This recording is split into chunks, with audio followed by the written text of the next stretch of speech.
तो स्वागत है आप सबों का हमारे एजुकेशन की इस नई दुनिया राजन अ बिलीफ में। आज 18 नवंबर 2020 है और आज के इस वीडियो में मैं सुर्खियों में रहे वो सारे इंपॉर्टेंट न्यूज़ को डिस्कस करूंगा जो हमारे एग्जाम के पॉइंट ऑफ व्यू के लिए इंपॉर्टेंट है, और इनसे मिलने वाली सभी सामान्य और महत्वपूर्ण जानकारियां भी मैं आप लोगों के साथ शेयर करूंगा। तो चलिए आज के इस वीडियो को कल के पूछे गए प्रश्न के उत्तर के साथ शुरू करते हैं। कल का हमारा पूछा गया प्रश्न था, अभी हाल ही में इंटरनेशनल चिल्ड्रन पीस अवार्ड किसके द्वारा जीता गया।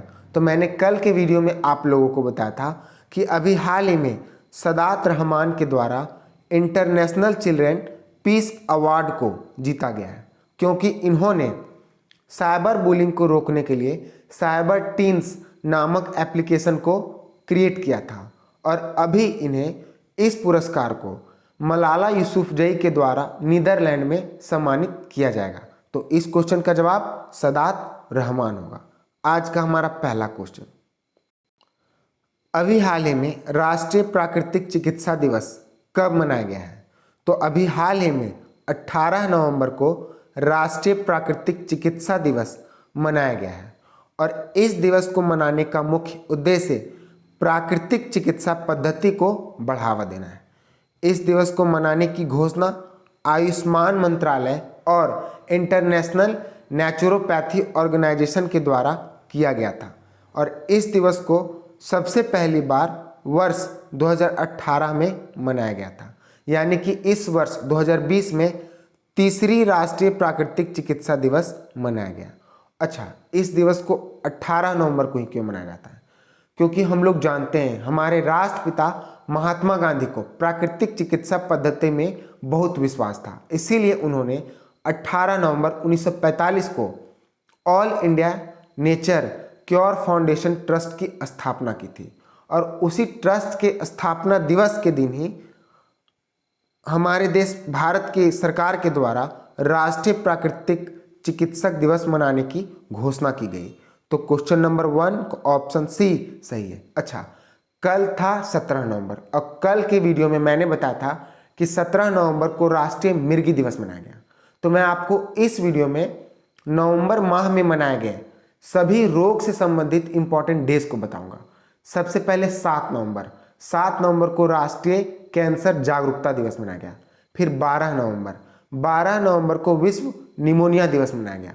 14 नवंबर को विश्व मधुमेह दिवस मनाया गया, और कल यानी कि 17 नवंबर को राष्ट्रीय मिर्गी दिवस मनाया गया। तो ये चारों इंपॉर्टेंट डेज रोग से संबंधित हैं जिन्हें अब तक नवंबर माह में मनाया गया।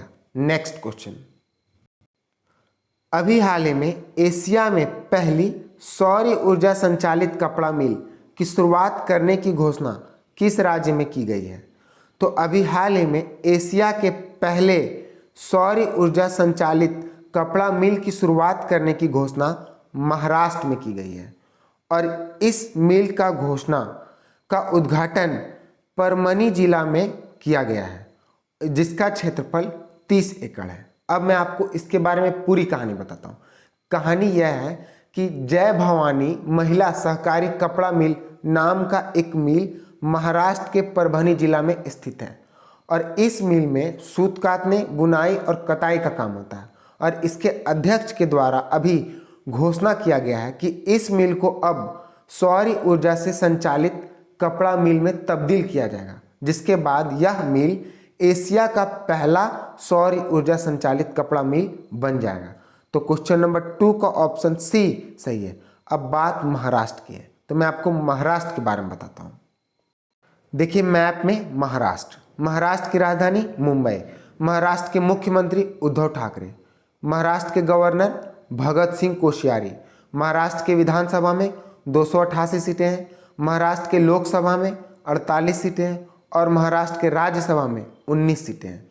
महाराष्ट्र का राजकीय पशु इंडियन जेंट स्क्वायरल है, महाराष्ट्र का राजकीय पक्षी येलो फुटेड ग्रीन पिजन है, और महाराष्ट्र का राजकीय पुष्प प्राइड ऑफ इंडिया, और महाराष्ट्र का राजकीय वृक्ष मैंगो का ट्री है। तो इस क्वेश्चन से हमें इतनी जानकारी मिलती है। नेक्स्ट क्वेश्चन, अभी हाल ही में फीफा ने किस देश में होने वाले अंडर 17 महिला विश्व कप को रद्द कर दिया है। तो अभी हाल ही में हमारे देश भारत में होने वाले अंडर 17 महिला विश्व कप को फीफा के द्वारा रद्द कर दिया गया, जिसका मुख्य कारण फीफा ने कोविड-19 महामारी बताया। और अब इसी महिला विश्व कप को 2022 में हमारे देश भारत में ही आयोजित किया जाएगा। अच्छा, इस महिला विश्व कप के साथ साथ अंडर 20 महिला विश्व कप भी होना था, और अब इसे भी रद्द करके 2022 में इसकी मेजबानी कोस्टा रिका के द्वारा किया जाएगा। तो क्वेश्चन नंबर 3 का ऑप्शन सी सही है। अब बात अगर फीफा की है तो मैं आपको फीफा के बारे में बताता हूँ। फीफा का full form federation international de football association है। फीफा की स्थापना 1904 में Denmark, Belgium, Germany, Netherlands, Sweden, Spain और स्विट्जरलैंड के संगठनों के बीच कंपटीशन की देखरेख के लिए की गई थी, और यह स्विट्जरलैंड के कानून के तहत स्थापित किया गया है। एक संघ है जिसका हेडक्वार्टर ज्यूरिख है। तो इस क्वेश्चन से भी हमें इतनी जानकारी मिलती है। नेक्स्ट क्वेश्चन, अभी हाल ही में QRSAM का दूसरा परीक्षण सफल रहा है। इसे किसके द्वारा विकसित किया गया है? तो अभी हाल ही में QRSAM का दूसरा परीक्षण सफल रहा है और इसे DRDO के द्वारा विकसित किया गया।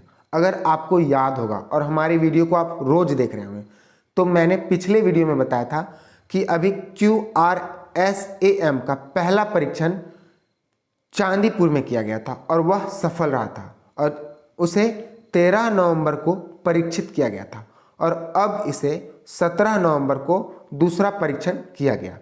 इस परीक्षण का आयोजन integrated test range Chandipur, Orissa के चांदीपुर में किया गया था।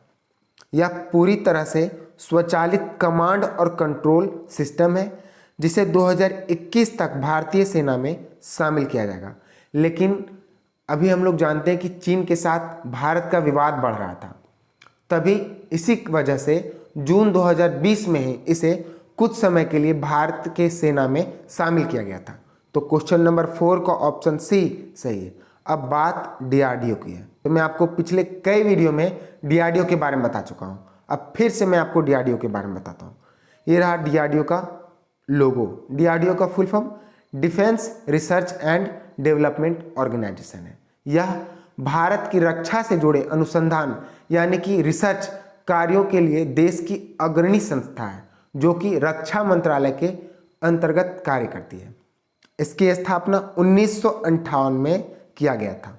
इसका हेडक्वार्टर न्यू दिल्ली और इसके वर्तमान समय के चीफ डॉक्टर जी सतीश रेड्डी हैं। नेक्स्ट क्वेश्चन, अभी हाल ही में किस बैंक के द्वारा नियो बैंकिंग प्लेटफॉर्म को लॉन्च करने की घोषणा की गई है?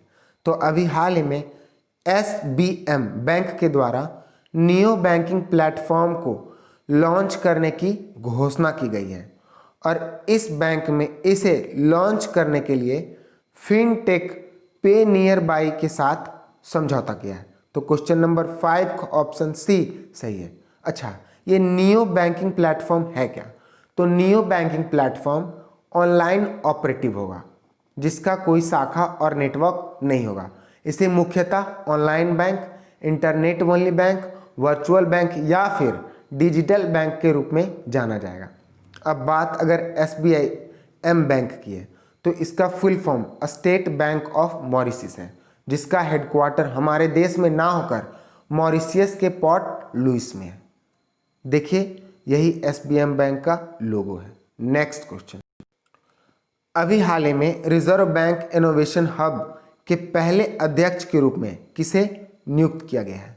तो अभी हाल ही में कृष्ण गोपाल कृष्णन को रिजर्व बैंक इनोवेशन हब के पहले अध्यक्ष के रूप में नियुक्त किया गया है, और अभी इनकी नियुक्ति रिजर्व बैंक ऑफ इंडिया के द्वारा की गई है। यह एक पूर्व इन्फोसिस के पूर्व सह अध्यक्ष और सह संस्थापक है। अगर हम लोग बात रिजर्व बैंक इनोवेशन हब की करें तो इसकी स्थापना करने का मुख्य उद्देश्य वित्तीय क्षेत्र में नवाचार को बढ़ावा देना है और वित्त क्षेत्रों में नवीन यानी कि नई नई तकनीकों के उपाय को बढ़ाना है। यह जो हब है वह इनक्यूबेटिव और नई क्षमताओं के लिए एक केंद्र का काम करेगा। तो क्वेश्चन नंबर 6 का ऑप्शन ए सही है। देखिए इमेज में, यही है इन्फोसिस के मालिक क्रिस गोपाल कृष्णन, और इन्हीं को अभी रिजर्व बैंक ऑफ इंडिया के द्वारा रिजर्व बैंक इनोवेशन हब के पहले अध्यक्ष के रूप में नियुक्त किया गया है। नेक्स्ट क्वेश्चन, अभी हाल ही में किस देश के राष्ट्रपति मैनुअल मैरिनो ने अपने पद से इस्तीफा दे दिया है? तो अभी हाल ही में पेरू के राष्ट्रपति मैनुअल मैरिनो के द्वारा अपने पद से इस्तीफा दे दिया गया है, क्योंकि इन पर भ्रष्टाचार के अभियोगों के आधार पे वहाँ के लोगों के द्वारा महाभियोग लगाया गया था। तो क्वेश्चन नंबर 7 का ऑप्शन ए सही है। देखिए इमेज में, यही है मैनुअल मैरिनो, जो कि पेरू के राष्ट्रपति थे और इन्हीं के द्वारा अभी इस्तीफा दे दिया गया। तो क्वेश्चन नंबर 7 का ऑप्शन ए सही है। नेक्स्ट क्वेश्चन, अभी हाल ही में किस सरकार के द्वारा जीवन सेवा ऐप को शुरू किया गया है? तो अभी हाल ही में दिल्ली सरकार के द्वारा जीवन सेवा ऐप को शुरू किया गया है, और इस ऐप को स्वास्थ्य मंत्री सत्येंद्र जैन के द्वारा लॉन्च किया गया, और इस ऐप को इवेरा कैब सर्विसेज के सहयोग से शुरू किया गया है, जिसका उद्देश्य कोरोना रोगियों के लिए सुरक्षित परिवहन और समय पर परिवहन की सुविधा देना है। तो क्वेश्चन नंबर 8 का ऑप्शन बी सही है। नेक्स्ट क्वेश्चन, अभी हाल ही में अ प्रॉमिस्ड लैंड पुस्तक को प्रकाशित किया गया। इस पुस्तक के लेखक कौन है? तो अभी हाल ही में अ प्रॉमिस्ड लैंड पुस्तक को प्रकाशित किया गया, और इस पुस्तक के लेखक बराक ओबामा है, अमेरिका के पूर्व राष्ट्रपति। इस पुस्तक में इन्होंने राष्ट्रपति पद पर हुए अनुभव को लोगों के साथ साझा किया है। अच्छा, अब बात ओबामा की है, बराक ओबामा की है, तो मैं आपको ओबामा के बारे में बताता हूँ। बराक ओबामा संयुक्त राज्य अमेरिका के पहले अफ्रीकी अमेरिकी राष्ट्रपति थे, और अमेरिका के राष्ट्रपति के रूप में इनका कार्यकाल 2009 से 2017 तक रहा था।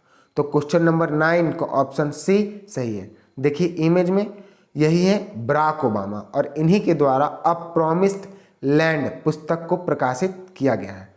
नेक्स्ट क्वेश्चन, और इस वीडियो का लास्ट क्वेश्चन, अभी हाल ही में किसके द्वारा तीसरे ब्लूमबर्ग न्यू इकोनॉमिक फोरम में भारत के तरफ से प्रतिनिधित्व किया गया है? तो अभी हाल ही में हमारे देश के प्रधानमंत्री नरेंद्र मोदी जी के द्वारा तीसरे ब्लूमबर्ग न्यू इकोनॉमिक फोरम में भारत की तरफ से प्रतिनिधित्व किया गया है, और इस वर्ष 2020 में इस फोरम में पूर्ण रूप से कोविड-19 के कारण प्रभावित अर्थव्यवस्था पर ध्यान दिया गया है। तो क्वेश्चन नंबर 10 का ऑप्शन बी सही है। अब अगला क्वेश्चन आप लोगों के लिए, जो मैंने जिसके बारे में पहले बता चुका हूं, और अब आप लोगों को इस वीडियो में इस प्रश्न का उत्तर कमेंट सेक्शन में देना है। तो आज का आप लोगों के लिए प्रश्न है, अभी हाल ही में आरबीआई के द्वारा पंजाब नेशनल बैंक पर कितने रुपए का जुर्माना लगाया गया? तो इस क्वेश्चन का जवाब आप लोगों को कमेंट सेक्शन में देना है। यही हमारे वीडियो का लास्ट क्वेश्चन था। All the best, good luck.